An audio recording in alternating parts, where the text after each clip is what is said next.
Okay, so now you have some idea of cap table, investments. You probably wonder, how do I determine the pre-money value of my company? If your company has a stable and predictable revenue stream, calculating the value is relatively straightforward. However, if you're a startup company, there is no established method to fall back on. Nonetheless, you need to determine a price. Here are 4 methods to consider. First, there is the Burgers method. The idea is simple. The value is calculated based on 5 topics: ID, technology, team, partners, revenue.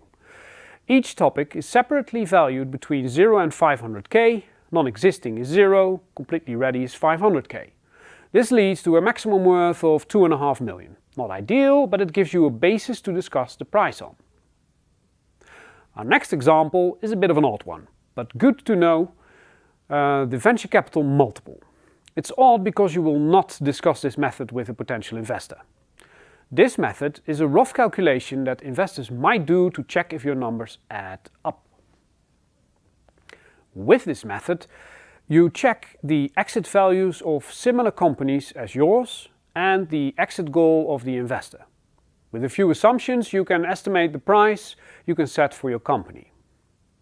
For example, let's assume the investor invests 1 million and wants 10 times their investment back after a potential exit period of 8 years, which is usual for pre-seed rounds. We also assume that 3 more investment rounds are needed after this one, with a dilution of 25% per round. Finally, we assume, after doing some homework to back this up, that the exit value of similar companies is about 100 million euros. Now, as shown in the calculation, you can pause the video if necessary, but I'll shortly walk you through it. 100 million exit divided by the return on investment of 10 times makes 10 million. That, diluted by 25%, for 3 investment rounds makes 4.2 euro post-money. Finally, deduct the investment of 1 million and you end up with a 3.2 million pre-money. Hence, the pre-money value should be around 3.2 million euros. If you set a much higher pre-money value, the investor may conclude that they won't reach their goal and it won't fit their strategy. Good, enough on that one. Let's move on to the third method, the milestone method. The milestone method is similar to the last one, but focused on your perspective. It is based on 2 questions. 1. How much money do you need to get to the next preferably big inflection point or milestone? 2. How big a share of your company are you willing to give up for it? This is again in line with how investors think. Invest money, let the company do the work to increase its value, and continue to the next investment round. As an example, say you need 12 months to reach the next milestone and 6 months to raise the next round. Let's assume this would require 1 million. A usual round will likely have between 15 and 30% dilution, depending on your negotiation skills and the interest from investors. Let's assume 20%. This means that 20% of your company equals the investment of 1 million, which you need. So the post-money value is 5 million, which makes the pre-money value 4 million. You can use this to toy around a bit with the impact of different percentages on your money values, giving you an idea of how low you want to go. Save the best for last, which is the benchmark method. How well did your sister company do under similar circumstances? This method is, in our opinion, one of the best value strategies you can employ, as you can refer to real numbers that came to be in more or less the same circumstances. And the steps are simple, though the work less so. 1.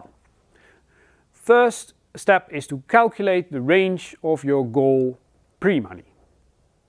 The next step, you visit websites like TechLeap.nl, Crunchbase and other similar websites and look for comparable companies in your price range. Third step is to list all the arguments per company you can think of why this company is relevant to compare yourself to it. Think of the same tech type, the same market, the same country, same stage, same tech provider, etc. In the end, you have to convince the investor why this company is relevant. And finally, in the last step, you average the numbers and you have your price. This gives you a strong position because now the investor needs to explain why they deviate from the market, if they intend to do so. And with this last step, we have completed the picture, your funding strategy for the next few years. We have a funding strategy for the next 6 years of your company. We have a set of milestones during that period. We have identified the accompanying funding stages and the corresponding investors. We have identified the investment cycles. We've generated some ideas of FTE, required funding, valuation of the company at those stages. And we have some idea of what happens with your share in the company. Before we finish, we do want to draw attention to an important point.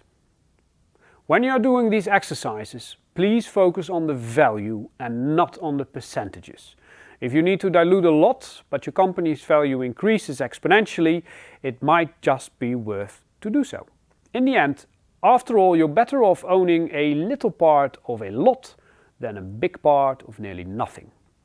And as with everything, there is a certain balance in things. Hanging on to the percentages too much will slow down the growth of your company.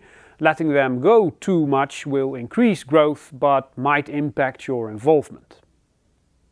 So when doing this exercise, think for yourself, for your team, where you want to end up, where you are happy, where you will be motivated, and make sure that your strategy fits that goal. I hope that you learned from this talk and enjoyed this tech transfer video. My name is Rolf Segers and I'll see you in the next